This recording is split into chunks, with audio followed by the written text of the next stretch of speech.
Good afternoon, everyone. Let's proceed towards session 3. For introducing the keynote speaker of this session, I would like to call Professor Nishta Rana, Head School of Education and Research and Development Cell on dais. Ma'am, please.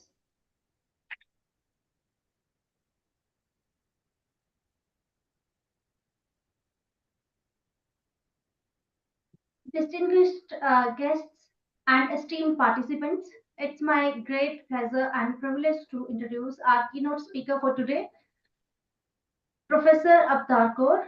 With an illustrious career spanning over 3 decades, Professor Abdar Kaur has been a pioneer in the field of education with a wealth of experience in teaching and leadership roles across various esteemed learning institutions.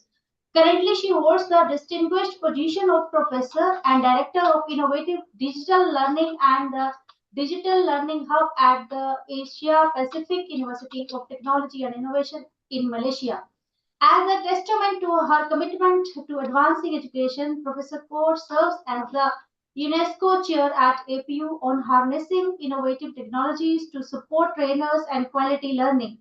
Her role exemplifies her dedication to leveraging cutting edge technologies for the betterment of education and learning outcomes. Over the past 30 years, Professor Avtar has not only excelled in academia but has also contributed significantly to global education initiatives. She has provided invaluable community service, consultancy, and training under different organizations like World Bank, UNESCO, UNDP, Fulbright, and the Commonwealth of Learning. Her outreach has touched educators worldwide, leaving an indelible mark on the landscape of global education. In the realm of academic scholarship, Professor Avtar Kaur has made substantial contributions. Her work is widely published in reputable journals, books, and book chapters. This wealth of knowledge reflects her dedication to advancing the discourse on digital learning and innovative teaching methodologies. It is with great anticipation and enthusiasm that we welcome Professor Avtar Kaur to share her insights and expertise with us today. Her keynote address promises to be the source of inspiration, shedding light on the transformative power of innovative technologies in education through her deliberation on the topic navigating the future of education, innovations and insights in open and digital learning. So, ma'am, I request you to start your session. Thank you. Thank you very much to our MC today. And good morning to all our listeners and participants on this international conference on open and digital learning, prospects and challenges, okay, organized by MIER, College of Education, Jammu, India. Yeah. So first of all, I'd like to thank Prof. Adit Gupta for this invite, and it is really a pleasure to be with all of you. So today's session, I'm going to take all of you through navigating the future of education, and I'll touch on innovations and insights in open and digital learning. So let's move on with the outline. I'll go through some of the changes in ODL educational landscape, and then we'll move on to how digital how digital became a buzzword, and then ODL universities that transformed to new digital, open universities, the challenges and barriers broken, and the future of ODL education. I'll move on to changes in the ODL educational landscape. So let's just go, do a brief evaluation of ODL. I'm sure most of you already have an idea about how ODL have evolved, but there may still be some of us who are not still very aware. So I'm just going to very briefly going to take you through mainly how the content delivery changed from static content to dynamic learning experiences. Yeah, so ODL went from actually before even static websites. It was mainly very based on books, on modules that were printed and distributed to students. And of course, before that, there was still so much more history about ODL. But I'm just going to take off from when the internet started. So mainly because this is more on digital evolution of ODL. So I'm sure those of you who have been in this for the past 20 to 30 years would know that, there was a lot of ODL evolved from static websites and course materials to interactive platforms. From limited communication tools, if you can still remember, there were barely tools that allowed us cross-border communication and communication across regions, And today, almost everyone is able to communicate from wherever they are, not necessarily rooted to one place, okay? So from limited communication tools, we went to robust communication and personalized and adaptive learning and standardized learning paths. From that, we moved to a more diversified learning path that offered learners, personalized and adaptive learning, as well as gamification and micro-learning as of today. Yeah. So what were the key drivers for change? Yeah, so we can see 5 key drivers, okay, technological advancements. From correspondence, we went to open learning, and then we progressed to blended learning, mobile learning, hybrid learning. We had so many different varieties of delivery of ODL based on digital platforms. So today, micro-credentials and OEL still reign the open distance or open digital learning world. From increased accessibility, we have huge increased accessibility of the internet, okay, and not only there is an increased, it is also affordable technologies that are available to many of us. So this allowed for an increase in the accessibility of open distance learning. And the other key driver for change was personalized learning. So because of the development in the need for personalization, so this became a need for even open distance learners. So, and we adapted accordingly, from using adaptive intelligent tutoring systems to the use of analytics to immediately provide that personalized environment. The other key driver was the need for collaborative learning, the emphasis on collaborative learning. So the change came about because of social media, affordances in social media, and the experiences that we have gone through using discussion forums. We became more adept. We became it became easier for us to navigate online discussions and stuff like that. And another key driver for change was the quality assurance. So there were significant changes in QA of open distance learning that enable us to move on to the digital. So these changes were in terms of the standards. There were huge discussions in terms of what were the kind of standards. There was a demand for QA of ODL, and so it moved from the availability of high quality standards to accreditation and certification of open distance learning. Now, so ODL revolutionized the educational landscape. Okay, firstly, it democratized access. As a result of the move to digital, promoted more active learning. So digital platforms, as all of us know today, are able to, provide a more active learning environment. It made personalized learning a reality. There was a demand for this, and we needed it for the variety of learners that came to our platforms.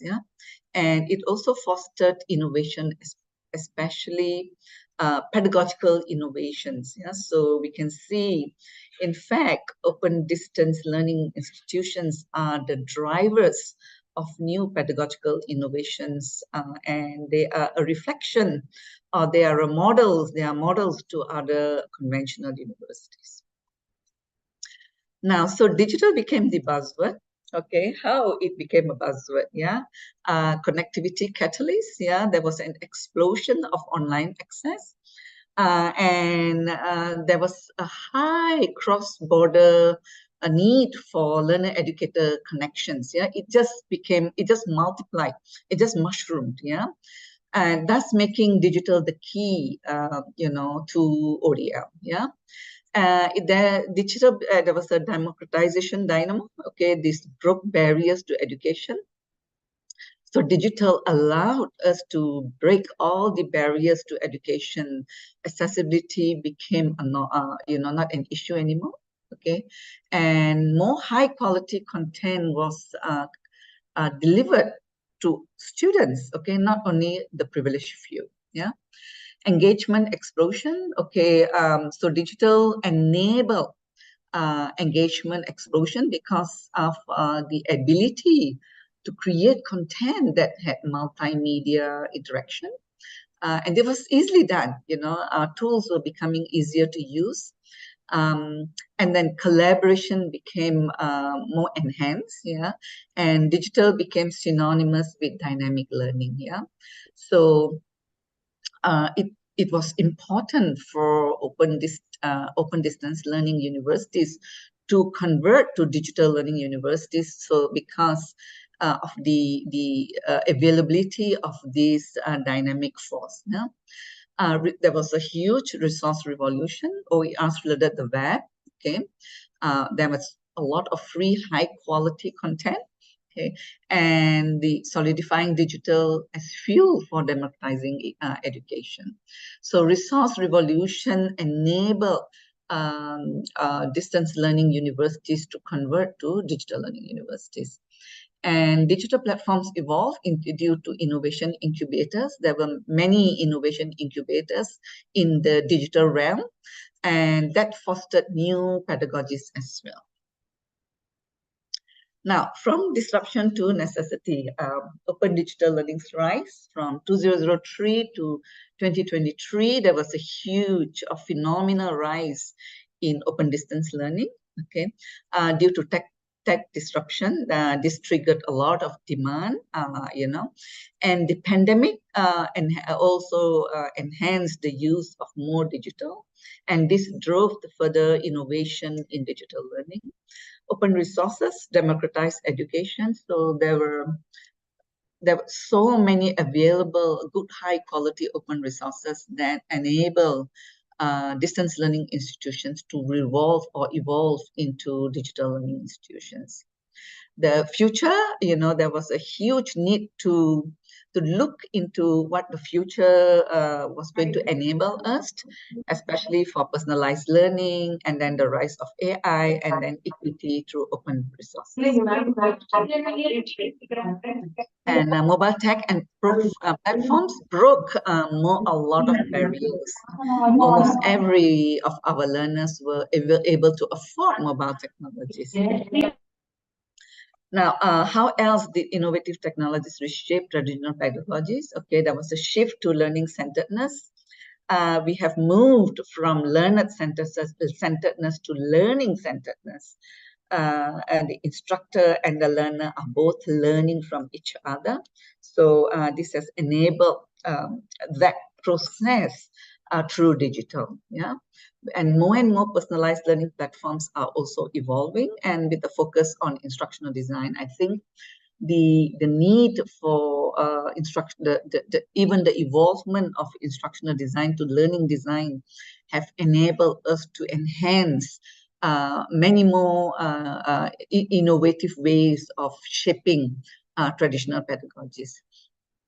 AR and VR for immersive learning became popular, okay, and it capitalized on visual and experiential learning strengths. Yeah, AI-powered adaptive content that responded to individual knowledge levels and misconceptions. This became a norm for innovative technologies. Now, blended learning was another kind of innovation, and we all are aware that there are many various combinations of blended learning that we can engage in or we can use. Yeah.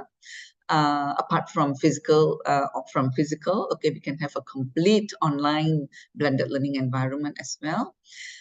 Teachers transition towards coaching roles. Yeah, I mean, we are aware teachers were always, there was a need for teachers or educators to transition, but this became evolved much better due to the innovative the availability of innovative technologies. Yeah. Some more. And open educational resources, they provided access to high quality learning materials. Yeah. This was critical, especially for underserved groups. And then the scalability of online platforms. Online platforms evolved so much, and that allowed a serving of unlimited students at low marginal cost. That was very important. Commonwealth of Learning always talks about the iron triangle.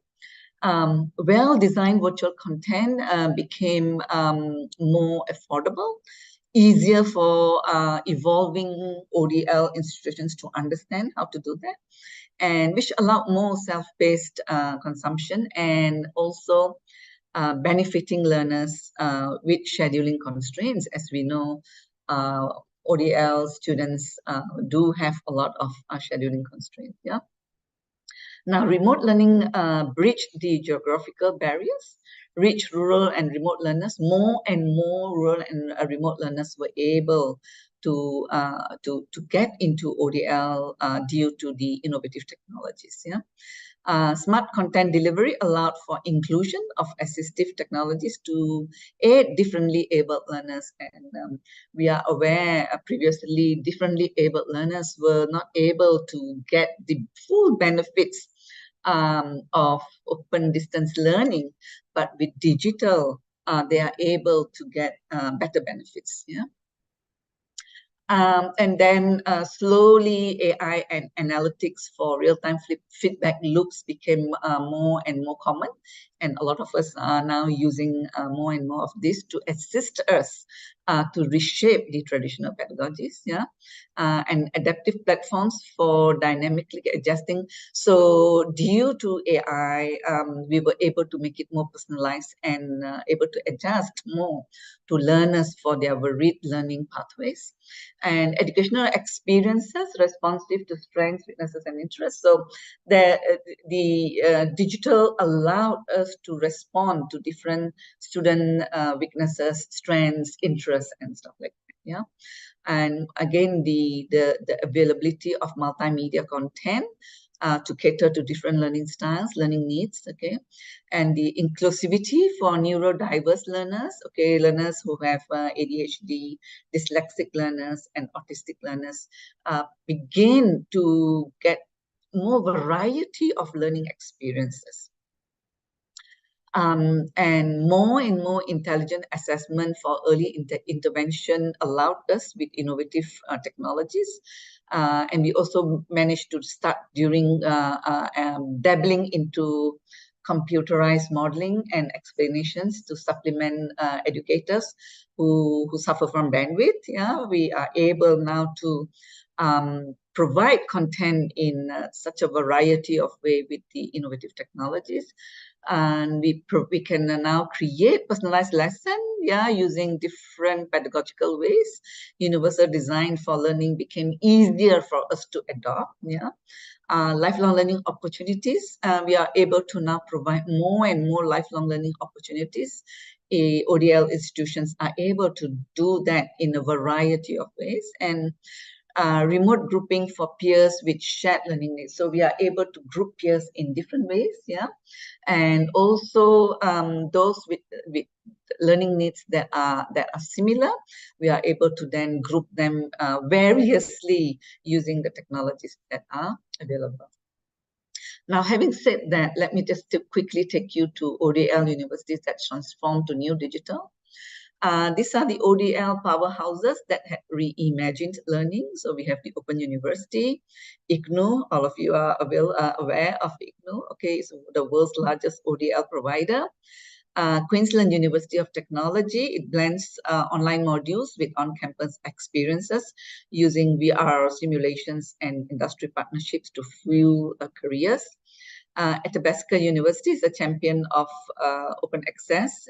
They offer free courses alongside degrees, fostering vibrant online communities and e-portfolios. And the Autonomous University of Barcelona, okay, they champion digital inclusion with OERs and MOOCs, sharing knowledge across borders and empowering underserved communities. I will quickly run through this, how OU UK, through 15 years of ODR transformation, has moved from static materials in 2008 through 2013 to currently, where they have gone into global expansion with intensified international partnerships. I mean, they already had a lot, but they have intensified that. And using multilingual resources, I think, again, this has, with AI, this has become very beneficial to us. And they've just expanded their global learning community. Yeah. IGNOU similarly has expanded reach beyond print and cassettes. Yeah. I remembered visiting IGNOU a long time ago, and we picked from the best of these universities when we started the Open University Malaysia in the year 2000. Yeah, and today IGNOU champions inclusivity. Have launched, meet, I think, thousands or millions of OERs, yeah, to reach their learners. And they are providing flexible qualifications and also empowering underserved communities. Yeah. The Autonomous University of Barcelona, okay, started in 2008. They stepped into the digital realm, and UAB pioneers online courses with virtual labs, enriching traditional curricula. And they have evolved, yeah, with the use of more MOOCs and more OERs, yeah. And today, digital inclusion takes center stage at UAB with the UAB campus platform offering personalized learning paths and accessibility tools for all. So what were the challenges and what were the barriers broken by these universities? Yeah, let's quickly look at OU UK. The challenges, I think, similarly, other universities, other ODL universities, even conventional universities face the similar challenges. Yeah, faculty resistant to change, I think, is one of the biggest and huge challenge that even I faced today at the Asia Pacific University. It takes time, so we need to be patient with our faculty members, and we need to do the right things with them. Yeah, so managing faculty resistant to change is not difficult, but I'm sure there is a way that most of us can share with among each other. I think developing engaging online content, again, it takes time.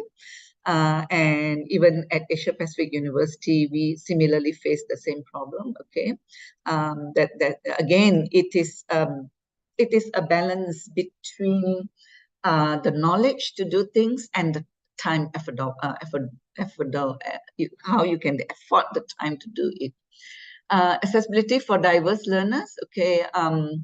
Again, this was a challenge because when you have diverse learners, then there is a need to use different ways to address the diverse needs. So when we get into this, then again, the time factor becomes another important issue for faculty members. Yeah. And building a sense of community. So these were some of the challenges by the OU UK. Barriers broken, okay, they increased flexibility and accessibility. So what were the barriers that were broken? Yeah, students gained, so they overcome some of these challenges, and as a result, there was increased flexibility and accessibility. Students gained the freedom to learn anywhere, anytime, at their own pace. Okay, there was further enhancement in the engagement and interactivity of distance learning. Okay, because we were able to use different multimedia, different technological innovations to do this. Improve accessibility features, text to speech, closed captions, keyboard navigations, all the different varieties of accessibility features that we were able to use as compared to conventional. And we were able to build, OU was able to build stronger online communities, which is very, very important. Now, IGNOU, what were the challenges? Some of the challenges were bridging the digital divide, reaching students in remote areas with limited internet. And this is a perennial problem. And I mean, we are still facing this problem up until today, but how do you address it? How do you go about using the technologies to assist you? We can. There are different methods to do this. Adapting traditional materials to the digital format, again, the same issue. How do you do that? How do you transition from traditional to digital? Providing student support. Okay, I mean, online student support need different different abilities. So training needs to be done. People need to be capacity building needs to take place, and so this takes time as well. And of course, in India, I think there are the language barriers, but I do believe that technology has helped a lot in this sense. So barriers broken, democratization of education naturally, because the use of technology enhanced, and so as a result, there was a democratization of education. Multilingual content was built. I did evaluate some of the content or the innovations that were happening in IGNOU, and I found that this was also one big change that happened with digital. Mobile learning revolution, I think this is something that almost all of us went through, and I think IGNOU capitalized on it, and again, enhanced student support. Now, for the UAB, shifting institutional mindset. So this is interesting, shifting educator mindset, and even shifting institutional mindset is not easy. Every stakeholder in the ODL university has to have that mindset shift. Developing and maintaining robust online platforms, yes, that could be a challenge to some universities. It will depend again on a variety of factors. Ensuring quality and standards in open resources. Oh my God, this is an ongoing issue. How do you ensure the quality and the standards? And reaching global audiences. Again, this is something many ODL universities envisage to happen. And so how do you get there? What do you do? And so these are some of the challenges that ODL institutions will face. And so barriers broken, global knowledge sharing. So they were able to break the barriers to share their knowledge, improve learner engagement, diversification of course offerings, and strengthen international partnerships. I think this is really important, the last point for me as I move along in my career, that the international partnerships are really, really crucial for us to expand the affordances. Let me move on to the future of ODL education. So as we are all aware, generative AI has started to transform a lot of thinking processes. Think intelligent machines that they create new text, images. Oh my God, the impact generative AI is having in terms of mindset change, even it helps in the mindset change. Personalized learning on steroids in inverted commas. Okay, GAI algorithms will tailor learning paths and content to individual strengths, weaknesses, which we are unable to do this. So we probably will be needing the generative AI to help us in creating hyper-personalized ODL experiences. Immersive simulations and worlds beyond video lectures, how AI will craft dynamic interactive simulations and virtual environments is becoming easier and easier. And I think, again, the crucial question is the capacity building of our educators. And more, the future will be affected by GAI. How? Adaptive assessments will change the game. Okay, we need to actually change the way we assess our learners these days because of generative AI.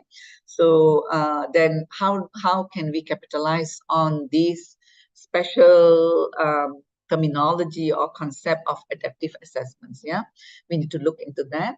AI tutors and content creators, there will be a huge change. Yeah, how generative AI will allow us to have immediate, again, teaching assistance supported by generative AI, freeing us in many ways and allowing us to do many more different interactive learning experiences with our students. Yeah.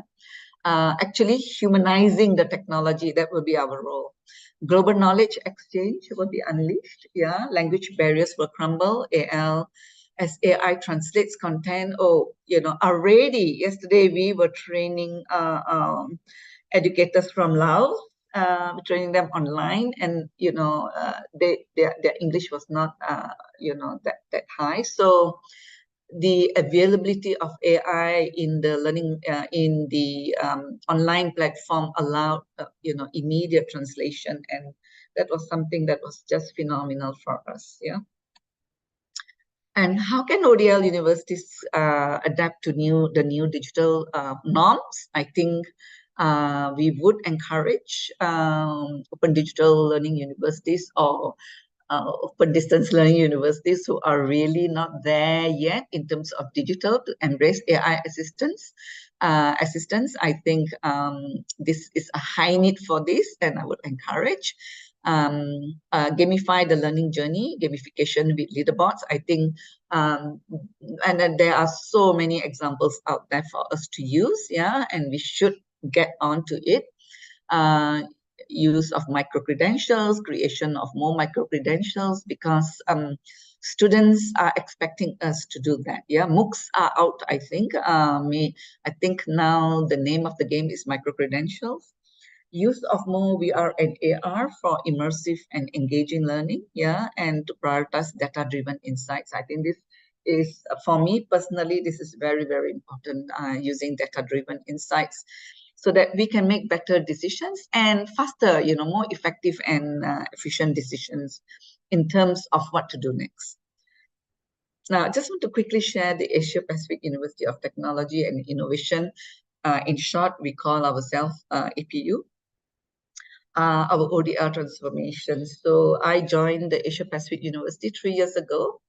And there was a high need because we do run, although we are conventional university, we also run the ODL programs in our conventional university. So we have about 6 to 7 ODL programs already. And we are already in the process of developing another 6 to 7 ODL programs. So we have a team here where we have formed the Digital Learning Hub, and we support ODL transformation with a high combination of instructional design or learning design and AI.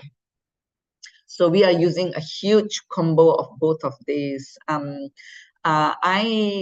would think that over my 30 years of instructional design, I'm able to do that, the ID portion, and so I have 3 other staff who are very good in the innovative transformation. So what we have done is we have created about 6 to 7 AI related training programs to help our lecturers or our educators to transform their content, their static content or their conventional content, to ODL or blended learning or micro-credentials. So we do everything. We do all these modes of teaching and learning at the Asia Pacific University of Technology and Innovation. I'm not sure about my time, but I think I prefer to have more Q&A. So with that, I thank you, and I'm open to Q&A. Thank you.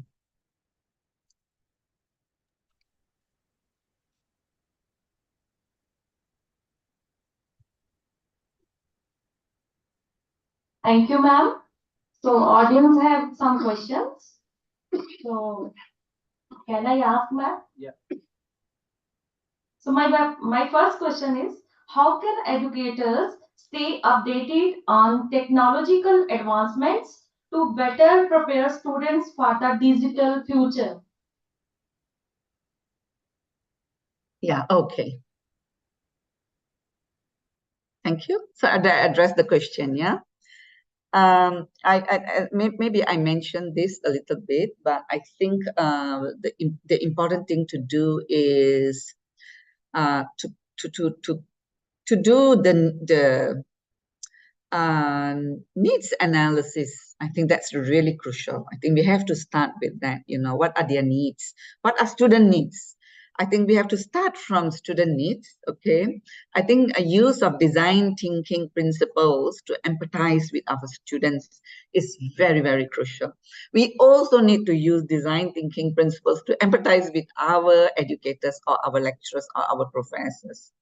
Then merging the two together to find the best solution in terms of bridging their needs will be important. And then from there, start building the capacity needs, start formulating capacity needs.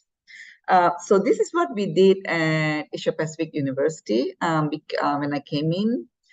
There was just a lot of discussion with the deans and head of schools to find out, what was it that was needed. Yeah. So when I first came to APU, instructional design or learning design was a huge need because digital was already something that was already embedded in the university.